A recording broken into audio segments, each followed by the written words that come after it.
আসসালামু আলাইকুম বন্ধুরা, কেমন আছেন? আশা করি সবাই ভালো আছেন।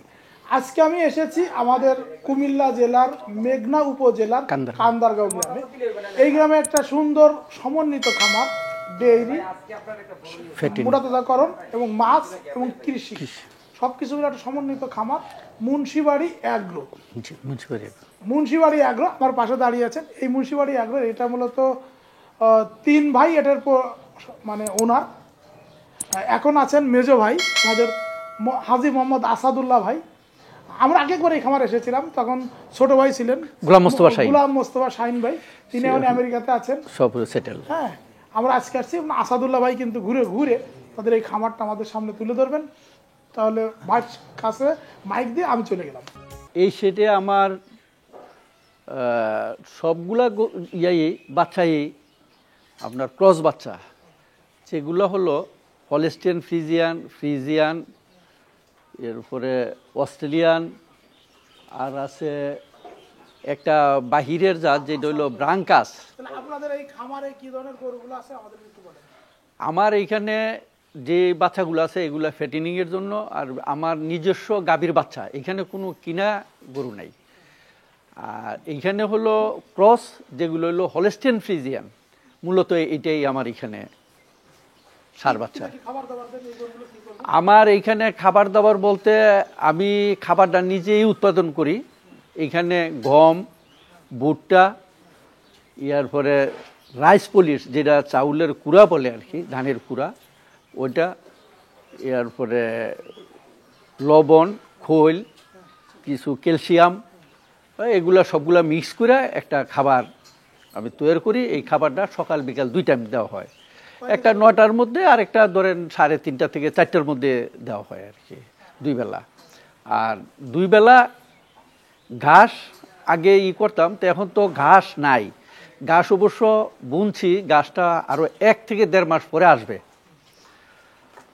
এই গরুর মূলত মূল খাদ্যটা হলো ঘাস, প্রধান খাদ্য ঘাস। তো এই মুহূর্তে ঘাস নাই, দানাদারের উপরে অনেকটা নির্ভর করতে হচ্ছে। তো এই দানাদার খাবারটা আমি নিজেই উৎপাদন করে ওইভাবে গরুরে খাওয়াচ্ছি আর কি। এই যে ধরেন আপনাদের এখানে যে প্রায় 20-22টা গরু আছে ফ্যাটেনিং এর, আপনি শুধু এইগুলো কুরবানির হাটে নিয়ে আসবেন নাকি?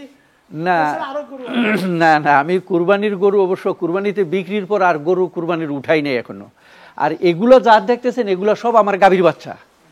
আমি এই 15 থেকে 1 মাসের মধ্যে আমার গাছটাও একটু 1 মাস পর হয়ে যাবে, তখন আমি কুরবানির গরু উঠাবো।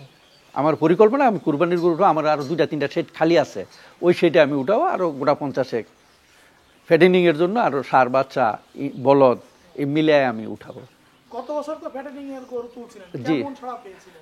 গত বছর প্রথম দিক দিয়ে আমি অবশ্য কিছু গরু বিক্রি করে ফেলছিলাম, তো পরবর্তীতে মাশাআল্লাহ আলহামদুলিল্লাহ খুব ভালো পাইছি, মোটামুটি ইনশাআল্লাহ খুব ভালো। ফ্যাটেনিং করতে গেলে খামারিকে কোন বিষয়গুলো খুব মানে মাথায় রেখে কাজ করতে হবে? খুব সুন্দর প্রশ্ন। আসলে ফ্যাটেনিংয়ের জন্য সবচেয়ে গরু সিলেকশনটা হলো 1 নাম্বার।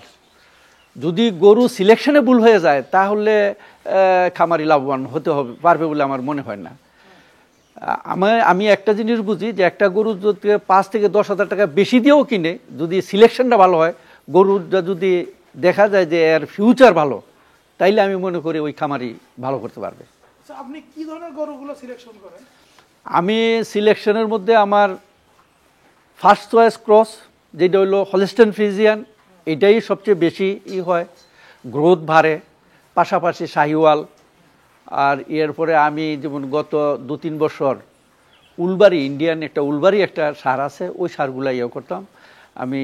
ঢাকা নয়াবাজার যেটা ইয়াতে পাশে, যেটা হইলো যে দোলাই খালে, ওইখানে আমার 1 নাম্বার একটা সেট থাকে, ওই সেটে আমি প্রতি বছরই গরু উঠাই। ওইখানে 20-25টা গরু আমি মোটা তাজা করার জন্য, যেগুলো হলো 7 থেকে 1000 কেজির মতো এরকম ওয়েটের, লাইফ ওয়েট এরকম থাকে আর কি, 7 থেকে 1000। এগুলা যদি শাহিওয়াল 1 থেকে 1.25 কেজি, সর্বোচ্চ 1 থেকে 1.25 কেজি পার ডে গেইন হইতে পারে, গ্রোথ বাড়তে পারে। কিন্তু যেগুলা এই ক্রস হলস্টিয়ান ফ্রিজিয়ান, এগুলি 1.5 থেকে 2 কেজি প্রতিদিন। এটা হলো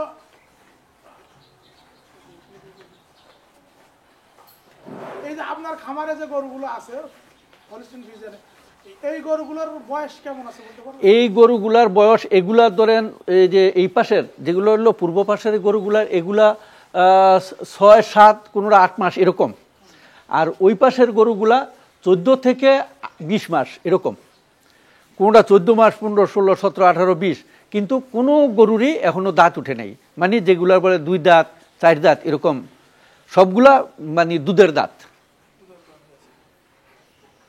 আসলে কোন বয়সের গরু নিয়ে আসলে খামার করতে হয় বলতে পারবেন, মানে মোটা তাজাকরণ করতে হয়? মোটা তাজা করার জন্য আসলে এটা 2 ধরনের, যারা মানে ক্ষুদ্র কামারি তাদের জন্য ছোট, যেটা হলো 40 থেকে 60,000 টাকা, 45 থেকে 70 এরকম হলে ভালো হয়, এই এক ধরনের। আরেকটা হলো 1-এর উপরে, যারা মানে মোটা তাজা ভালো করে করবে তাদের জন্য হলো 1 লাখের উপরে যে 2 দাঁতের বা 4 দাঁত এরকম বাচ্চা হলে ওইগুলাতে আবার ধরেন ছোট বাচ্চা প্রফিট হইল 10 থেকে 15,000 টাকা, আর ওই গরুগুলা প্রফিট হইলে 50 থেকে 60-70,000 বা 1 লক্ষ টাকা কোনোটা হয়ে যায় এরকম প্রফিট। আপনি বলতে চাচ্ছেন যে বড় গরু পালাটা আসলে প্রফিটটাও বেশি, রিস্ক বেশি, খরচ বেশি। জি, হ্যাঁ। ক্ষুদ্র খামারিদের জন্য ছোটটাই ভালো, এই জন্য দুই দিকে করে দেয়।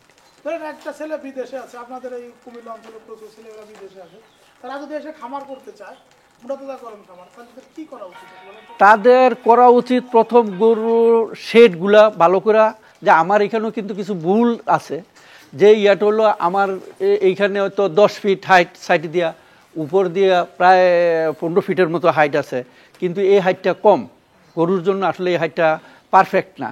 আমি মনে করি সাইডের যে এগুলা 13 ফিট, আর উপরে যদি 20 ফিট হাইট থাকে, তাইলে এই হাইটটা হলো সবচেয়ে বেস্ট। গরুর প্রথম হলো শেড, গরুর বাসস্থান যদি ভালো হয় তাইলে গরুর ভালো থাকে, স্বাস্থ্য ভালো থাকে, অসুখ বিসুখ কম হয়।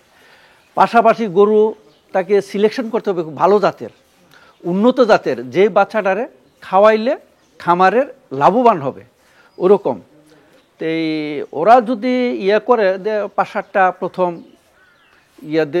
জন্য পরীক্ষামূলকভাবে ওরা যদি করে 7-8টা বা 10টা 15, যে তার সামর্থ্য অনুপাতে সে যদি করে, আমার মনে হয় প্রথম ক্রস করাটাই তার জন্য ভালো হবে। হ্যাঁ, শঙ্কর ক্রস বা পাশাপাশি সাইওয়ালও রাখতে পারে। এই গরুগুলা লালন পালন করলে আমার মনে হয় লোকসান খাওয়ার সম্ভাবনা খুব কম। আর কি কি বিষয়ে নজর রাখতে হবে? আমার এই গরুগুলা হলিস্টিয়ান ফ্রিজিয়ান, এটি যে কয়েকটা হলিস্টিয়ান ফ্রিজিয়ান। আমার এই গরুটা হলো ইন্ডিয়ান মন্ডি, যেটা মুন্ডি বলে আর কি, এই যে এটা মুন্ডি, এটিও একদম বলে আর কি, যে হলিস্টিয়ান ফ্রিজিয়ান, এটিও ফ্রিজিয়ান গাভি। এই যে এইটা আমার পালের বাচ্চা, ওই এই গাভিটার এই যে সেকেন্ড 2 নাম্বার গাভির বাচ্চা হইলো এই গাভিটা।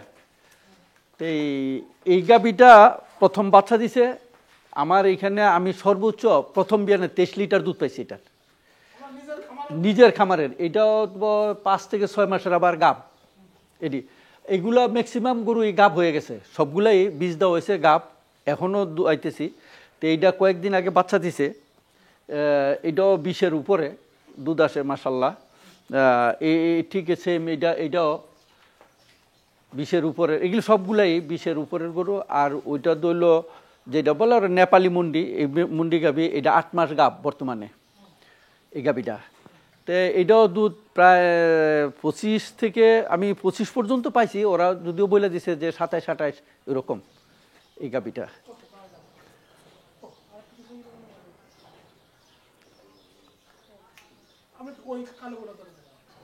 আমি প্রথম আমার আব্বা আম্মা তখন ছিলেন, তাদেরকে দুধের প্রয়োজনে, আমরা তো থাকি ঢাকা, 3 ভাই সবাই ঢাকা থাকি, আমার মায়ের জন্য আমি তখন একটা গাভী কিনছিলাম। ওই একটা গাভী পালতে গিয়েই আমাকে একটা রাখাল রাখতে হয়েছে।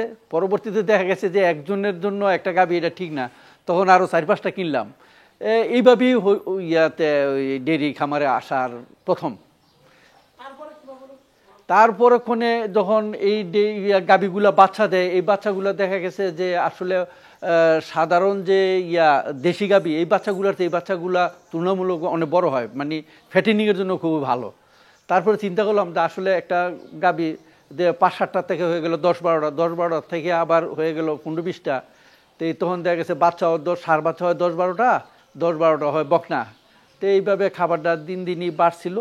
তো এই চিন্তা করে একটার পর একটা শেড নির্মাণ করলাম, এই খাবারটা একটু বৃদ্ধি করলাম মূলত। আমার দৃষ্টিতে ডেরি খামারটা খামারের একটা প্রাণ, যদি ডেরিটারে ঠিক ওইভাবে ডেরির মতো করে করা যায়। তা আমরা আসলে তো সবসময় সময় দিতে পারি না। আর একটা খামারির মূল ইয়াটা হলো যে প্রতিদিন তাকে খামারে সময় দিতে হবে। তো এই জায়গায় আমার একটা ঘাটতি আছে। আমার ছোট ভাই গোলাম মোস্তফা শাহিন, সে অবশ্য সপ্তাহে 3 দিনই সময় দিত, আমিও সপ্তাহে 1-2 দিন ওই সময় চেষ্টা করতাম। তো আমার ছোট ভাই সপরিবারে আমেরিকা চলে গেছে, যার জন্য এখন সময় বের করাটা আমাদের জন্য খুব কঠিন সাধ্য হয়ে গেছে। কিন্তু সময় না দিলে খামার ভালো থাকবে না, খামারি সুবিধা করতে পারবে না। খামারিকে খামার জন্য উপযুক্ত গাভী তাকে রাখতে হবে। যে গাভীটা 10 লিটারের দুধ কম দেয় সেই গাভীটা না রাখাই ভালো। 10-এর উপরে যেই গাভীগুলোর দুধ দেয় সেই গাভীগুলা দিয়ে খামার করাটাই আমার উত্তম। ভালো বাছুর বলতে গাভী ভালো, তখন বীজ যদি নিজস্ব সার, যেমন আমার এখানে আছে হলস্টেইন ফ্রিজিয়ান সার, এটিও মোটামুটি পার্সেন্টেজ অবশ্য আমি বলতে পারবো না, এরা বলে যে ওদের দেখা দেখি আমি বলতে পারবো আর কি যে 70-80% হয়তো হইতে পারে। যে ওই সার দেওয়া আমি চেষ্টা করতেছি এখন, বীজ দেওয়া আমার নিজস্ব ভালো উন্নত বাচ্চা তৈরি করা। কোনো খামার থেকে গাই কিনে, মানে নতুন একজন মানুষ ডেইরি খামার শুরু করবে, তার কি নিয়ে শুরু করা উচিত, বকনা নাকি গাই? এইখানে আসলে বকনা দিয়ে শুরু করাটাই সবচেয়ে উত্তম। পাশাপাশি 1-2টা গাভী থাকলে আরও বেশি ভালো। যে গাভীটা প্রথম অবস্থায় যে দেখা দেখি 15-র উপরে না যাওয়া ভালো। 15 লিটারের মধ্যে যে গাভীগুলা থাকে এগুলা রোগবালাইও একটু সহনশীল। যা বেশি দুধের গাভী রিস্ক বেশি, যার জন্য প্রথম অবস্থায় মিডিয়াম সাইজের 2-3টা গাভী আর পারলে বকনা। কিন্তু যেই বকনাগুলা হিডে আসছে এরকম বকনা না, ছোট বাচ্চা, মানে 1 বছরের নিচে, 1 বছরের উপরের বাচ্চাগুলার সন্দেহ আছে।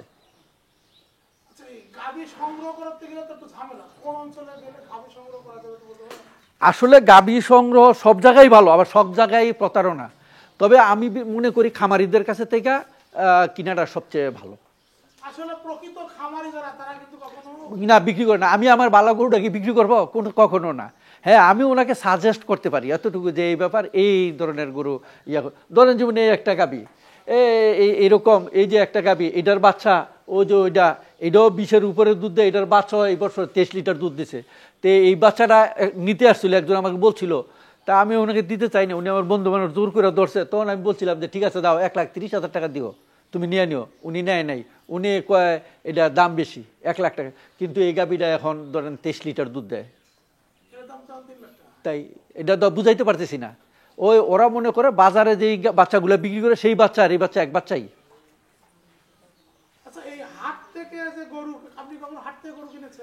হাট থেকে কিনি নাই এরকম না, হাট থেকে কিনছি, কারণ আমরাও তো অনেক দিন হয়েছে, প্রায় 10-12 বছর হয়ে গেছে এই লাইনে। তো যার জন্য যদি পছন্দ হয় কোনো হাটে, গরুর উদ্দেশ্য কেনার উদ্দেশ্যে দেয় নাই, কিন্তু গরু একটা ভালো পছন্দ হয়ে গেছে, তখন হয়তো ওই কাজ নিয়ে নেই যে ভাই 2,000-5,000 টাকা দিলাম, আমি পরে টাকাটা নিয়ে নেবো, পরে আমরা ওইভাবে নিয়ে নিছি ওরকম।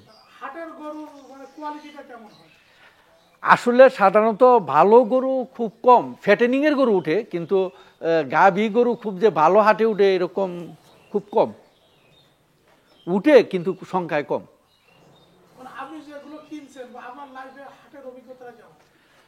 আমার লাইফে হাটের অভিজ্ঞতা থেকে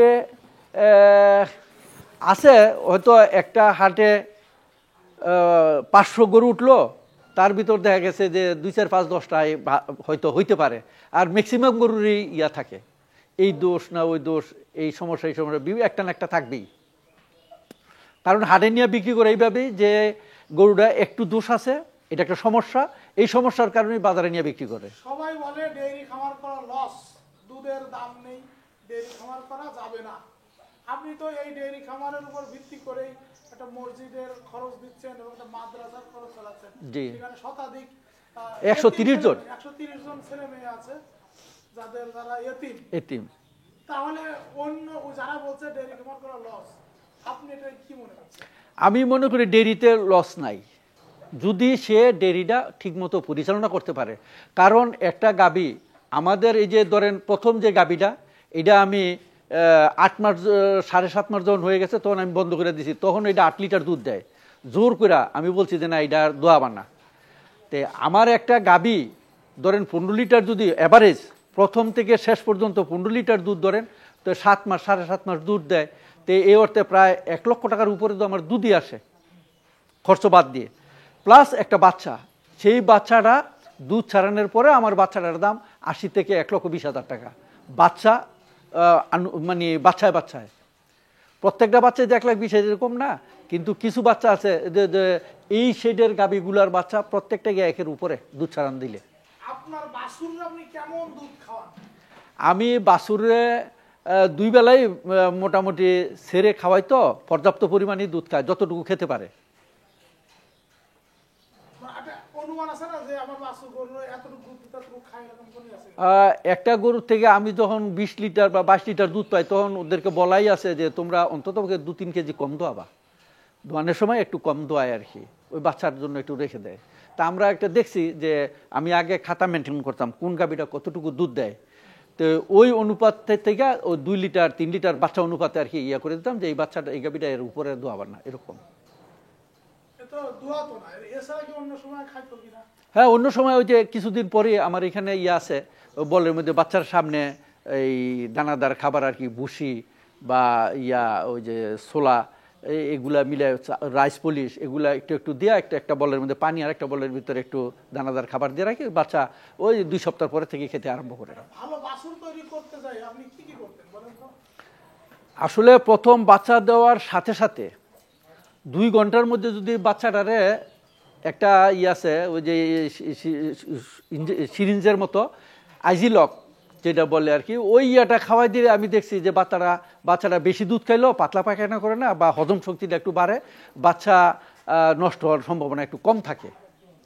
তো প্রথম অবস্থায় বাচ্চা দেওয়ার সাথে সাথে বাচ্চার শাল দুধ খাওয়াইলাম, শাল দুধ খাওয়ানোর পরে বাচ্চাটারে যখন গাভী চাইটা ইয়াটি করে একটু শুকায় দাঁড়ায় হাঁটে, তখন আরেকবার দুধ খাওয়ায়া ওইটারে আমরা শেডে উঠাই ফেলি, শেডে উঠায়া ওইভাবে শেডে রেখে যখন খাবার সময় টাইম টু টাইম ওর মার কাছে নিয়ে যায়, নিয়ে গাভী বাচ্চারা দুধ খাওয়ায়।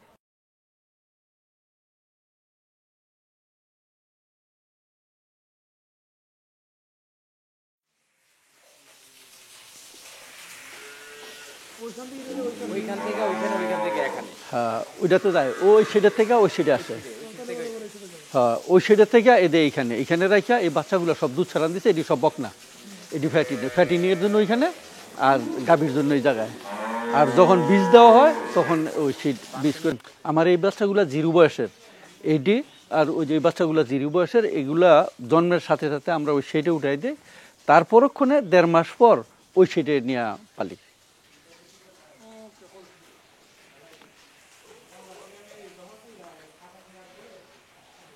শাকিল,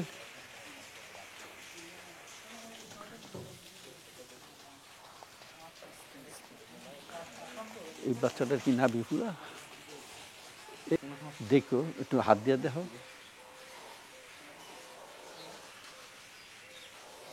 ওই বাচ্চাটা আনলা না কেন? ওই বাচ্চাটা সেটু সন্ধ্যা পর্যন্ত থাকতাম না, আরো আগে করে একটু বা যাও, তুমি যাও গিয়ে নিয়ে আসো, হ্যাঁ তাড়াতাড়ি এসো, তুমি আসলে যাবো। আসলে এই বাচ্চাগুলা জন্মের ঠিক 45 থেকে 50 দিনের মধ্যে এই সেটে নিয়ে আসি। আর 0 বয়স থেকে যখন বাচ্চা দেয় তখন আমি ওই খাঁচাতে উঠাই, খাঁচাতে 1-1.5 মাস থাকার পরে আমরা এইখানে নেই। এইখান থেকে যেই বাচ্চাগুলো আবার একটু বড় হয়ে যায় সেই বাচ্চাগুলারে ওই পাশে নিয়ে নিই। তো ধরেন এইখানে আরও মাস 2-3 মতো থাকবে এই বাচ্চাগুলা, সবগুলা না, যেটি একটু বড় হয়ে যাবে এই একটা এইটা ওইটা এগুলি চলে যাবে। আবার যেগুলির বয়স 2 মাস বা 2.5 মাস এগুলো এখানে থাকবে। আর ওই যেগুলোর বয়স 1.5 মাস হবে এগুলো আবার এখানে এসে পড়বে। 45 দিন পরে এই শেডে আসবে। এই শেডেতে আবার মানে 5 মাস বয়সের কালীন আমরা আবার ওই শেডে নিয়ে নিই। আর শেড আছে 2টা, ওই শেডে নেই। তো গাভীটা দুধ ছাড়ান দেওয়ার পরে আবার পরে সারগুলো আলাদা আর বকনাগুলো আলাদা করে শেডে ভাগ করে দিয়ে দিই। এই বাচ্চাগুলো, এগুলোতে এখন দুধ দেওয়ানো সবগুলো এইভাবে আছে আর কি। 4.5-5 মাস পর বাচ্চাগুলো ওই সাইডের থেকে এই সাইডে আসে, এই সাইডে আবার 2 মাস যখন দুধ ছাড়ান দিবে তখন আবার অন্য আরেকটা শেড আছে, ওই সাইডে আমি করে নিয়ে নিই আর কি, যে সারগুলা সারের ভাবে যাবে আর বকনাগুলা যেটি গাভী হবে সেগুলা গাভীর ভাবে থাকবে। তো এই বকনা গাভী যেটা বকনা এগুলা ওই সাইডে আছে, এখানে আরও 1-1.5 মাস থাকবে আর কি। থাকার পরক্ষণে আমি এগুলারে বাছাই করে সারের জায়গায় আর গাভীর জায়গায় ওইভাবে দেবো।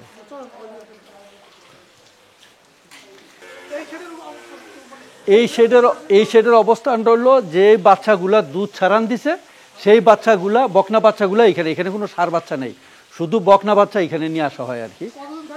এইখানে থাকবে কনসেপ্ট করা পর্যন্ত, কনসেপ্ট করলেই অন্য শেডে আবার গাভীর শেডে নিয়ে যাবো আর কি।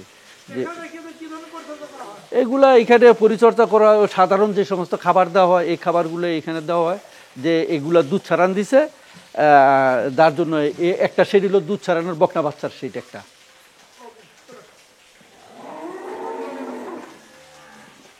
এই গাভীগুলা গাভী আর কি, যেগুলোতে বীজ দেওয়া হয়েছে যে 4 মাস 5 মাস ঠিক এই উপযুক্ত গাভীগুলো এইখানে, আর যেগুলো বেশি গাভ 7-8 মাস ইয়েটা ওইগুলো আবার ওইদিকে দোয়াই গাভ এরকম আইসা পড়ে।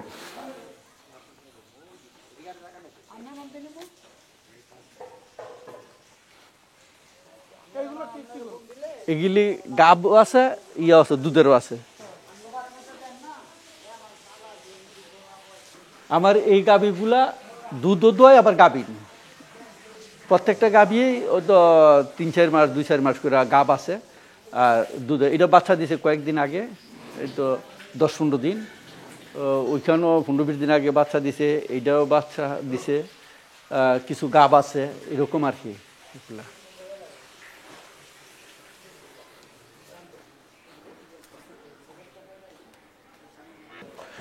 এই যে এটা গাভ 8 মাসের উপরে, 8 মাস হতো 5-7 দিন এরকম। আর এগুলা বাচ্চা কোনোটার বীজ দেওয়া হয়েছে, ওই যে এটার বীজ দেওয়া হয়েছে, এটার বীজ দেওয়া হয়েছে, এই দুইটার বীজ দিছ শাকিল, এটার বীজ দিছ, হ্যাঁ এটারও বীজ দেওয়া হয়েছে, এটার বীজ দেওয়া হয়েছে, এইখানে ওইটার বীজ দেওয়া হয়েছে। এগুলা দোয়ানো হয় আর কি এখন, এই যে এগুলা দুধের গাভী এগুলো দোয়ানো হয়, এগুলো দোয়ানো হয় প্রত্যেকটাই। আচ্ছা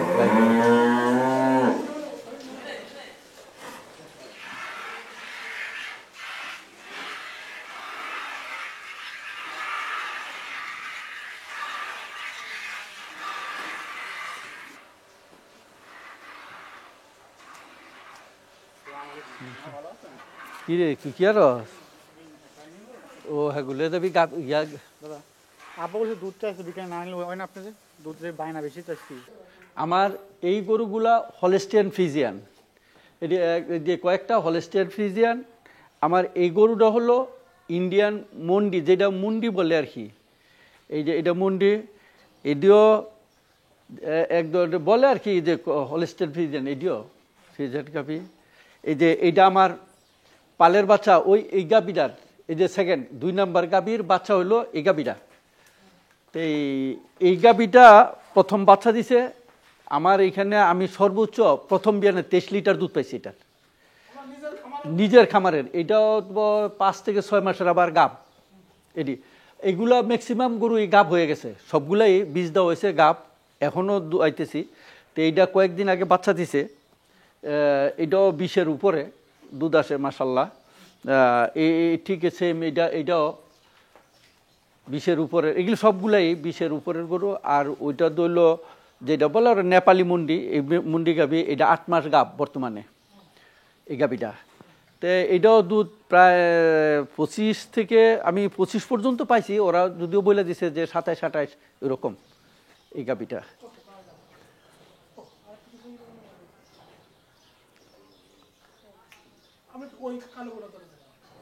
আমার এই খাবার নিয়ে মূলত পরিকল্পনা হলো যে আমার এইখানে এতিমখানা, মাদ্রাসা, মসজিদ, কবরস্থান, ঈদগাহ একটা কমপ্লেক্সের মতো করছি।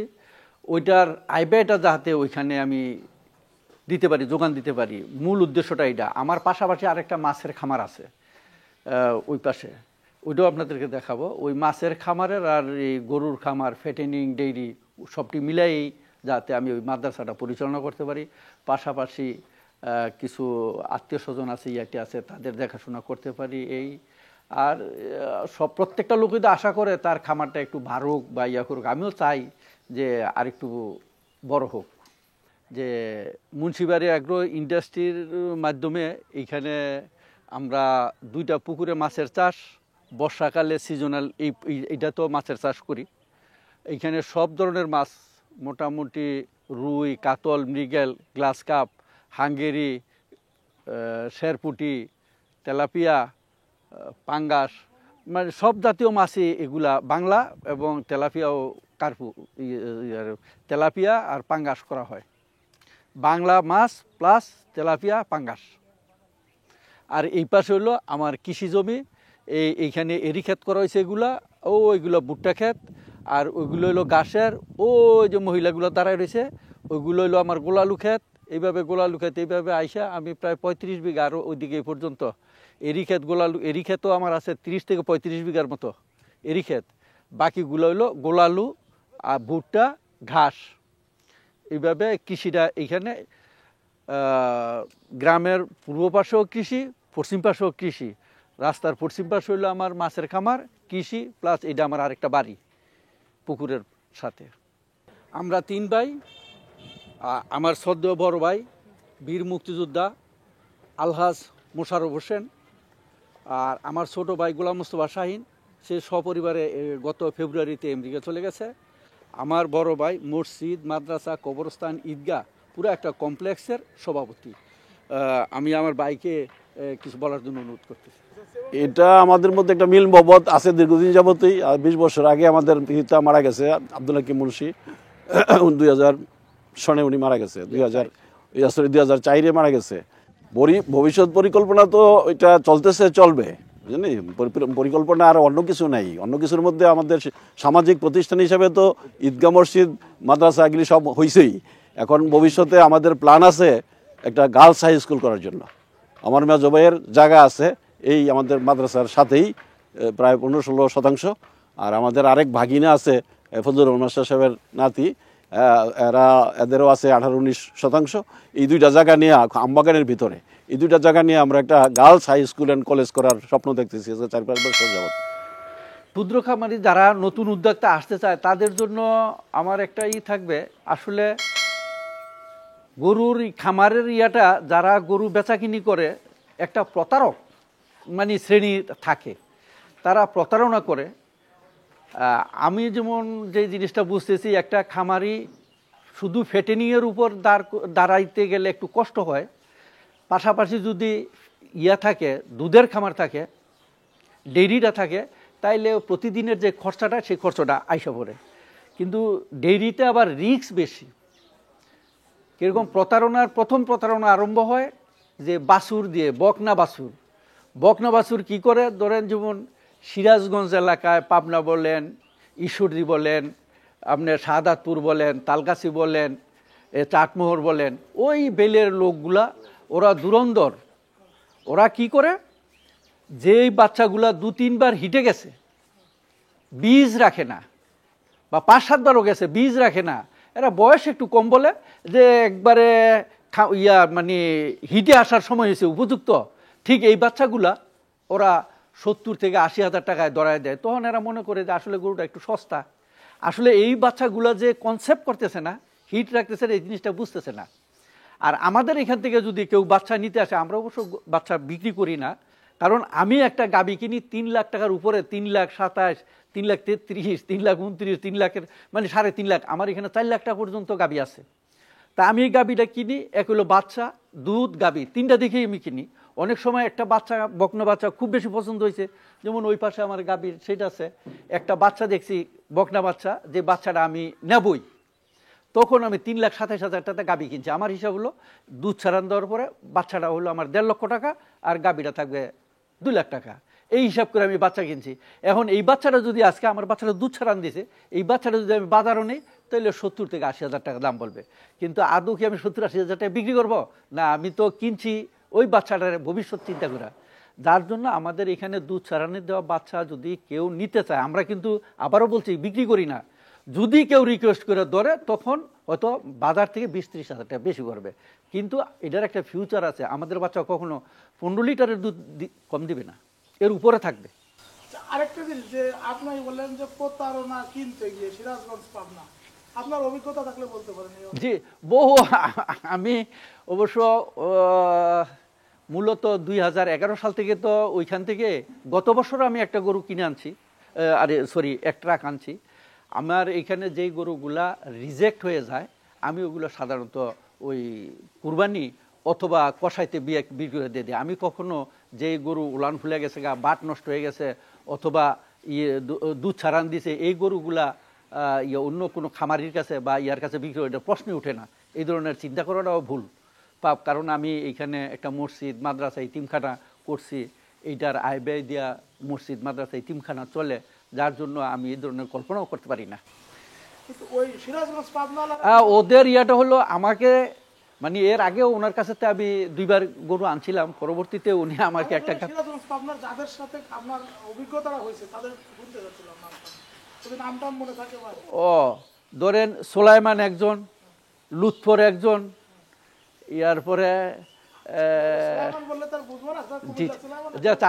চাটমোহর, হ্যাঁ চাটমোহর, পাবনা চাটমোহরের এই বিলটাই সবচেয়ে বেশি আর কি, ওরা এই প্রতারণাটা বেশি করে। যেমন এক গাভীর বাচ্চা আরেক গাভীর মধ্যে ঢুকাই দিয়ে দিছে। তা আমার সামনে বলতেছে যে আজি সাহেব দেখেন আমার এই বাচ্চাটা আজগা 5-7 দিন যাবত বাচ্চা দিচ্ছে, বাচ্চার নাভিটাও শুকায় নাই। ঠিক এরকম আসলে এই বাচ্চাটা এই গাভীরই না। আমি বাঙ্গুরা বাজার থেকে 2টা গাভী কিনছি, তো ট্রাকটা খালি আসবে, তো ভাবলাম যে একটু নাইমা চাটমোহর থেকে সালমানের থেকে 2টা গাভী নিয়ে নিই। 2টা গাভী নিছি, একটা ছিল গাব আরেকটা ছিল বাচ্চার সাথে। তো এই বাচ্চাওয়ালা যে গাভীটা, এই গাভীটার বাচ্চা হলো অন্য গাভীর। আমি বাড়িতে এনে সকালবেলা যখন ইয়ে করছি, এখন গাভীর বাচ্চাই বললো যাইতে দেয় না, দুধ খাইতে দেয় না। আমার কর্মচারী যারা আছে এরা বলছে যে স্যার এটা কি করলেন, এটা তো আরেক গাভীর বাচ্চা, এই গাভীর বাচ্চা না। তো এই যে এক ধরনের প্রতারণা, এটা শেষ নাই ওইখানে, অহরহ। আর অভিজ্ঞতা হলো আপনি ওইখানে দেখবেন যে বাচ্চা বা যে গরুর, এই গাভী গরুর ওলানের মধ্যে হাত দিবেন, কিছুই বলবে না, টানতে থাকেন, কোনো কিছুই করে না। অথচ আমাদের একটা গাভীর কাছে আমরা যাইতে পারি না, যে ধরলেই লাভ দেয় আরেকখানে চলে যায়। এই যে কোনো একটা গরুরে আমি ধরতে গেলে হ্যাঁ ও লাভ দেয় অন্যখানে চলে, আর ওদের বাচ্চা ধরলে বা ইয়া করলে ওরা কিছুই করে না, দাঁড়ায় থাকে।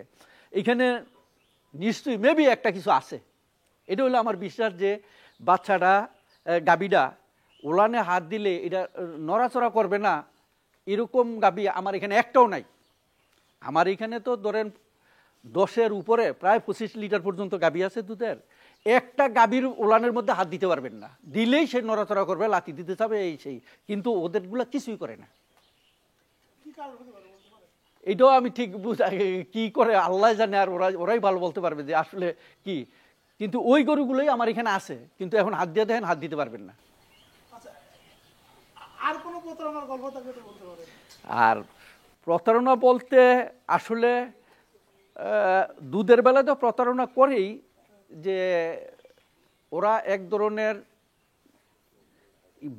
ব্যবহার করে, যেটা হলো কিনা বলে সরি এই হরমোন জাতীয় একটা কিছু ব্যবহার করে, যার কারণে দুধ প্রথমে একটু বেশি দেয়, তারপরে 7-8 দিন পর আস্তে আস্তে কমে আসে। এটা এক ধরনের। আরেকটা গল্প হলো, আমি এক ভদ্রলোক আমার সাথে কথা বলতেছে একটা বাড়িতে আর কি, তখন উনি বলল যে আমার ওয়াইফ তো গাভী দোয়ায়, ওয়াইফই দোয়া আপনি এখন তো, ওনার ওয়াইফ বালতি নিয়ে গেছে একটু পানি নিয়ে, তো ওলান্ডারও পরিষ্কার করছে, বালতিটা আমার সামনে একবারে ডাইকা উল্টায়া পানি ফালাই দিছে, সব পানি। তো উনি একটা চোখের মধ্যে বসছে, মোটামুটি স্বাস্থ্য ভালো, চোখের মধ্যে বসছে। তো ওনার একটা ওনার মতো পেছানো, তো উনি এটার মধ্যে ইয়ে করছে, গাভী দোয়াইতেছে। তার 2টা চেয়ার দিছে, ওই ভদ্রলোক আমি, তা আমার ছেলেও আমার সাথে ছিল, তো ও ইয়ে করছে। তা আমাকে আমার ছেলে বলতেছে, আব্বা একটা পাইপ দেখলাম, যে পাইপটা সিরিঞ্জের মতো, ওই যে গরুরে সুইচে মানুষে যে দেয় স্লাইন দেয়, এই স্লাইনের মতো একটা পাইপ, চিকুন লম্বা সাদা একটা পাইপ, আমি দেখলাম ওনার কাপড়ের দিকটা বালতির মধ্যে পড়তেছে। আমি তাই নাকি? তখন আমি বললাম যে ঠিক আছে। আমি আবার ঘুরে করে দেখলাম যে হ্যাঁ, বালতির উপরে চিকুন একটা পাইপ ঠিক বালতির ভিতর করে দিছে। তখন দেখা গেছে যে ওই একটা আছে না যে কিনা বলে স্লাইন, যেটা 1000 ইয়া থাকে, ওই সিসির থাকে, ওই একটা পেছানো পানি ভর্তি পুরা পাইপটা সহ, পানিও পড়তেছে দুধও পড়তেছে, উনি এইভাবে ধোয়াইতেছে।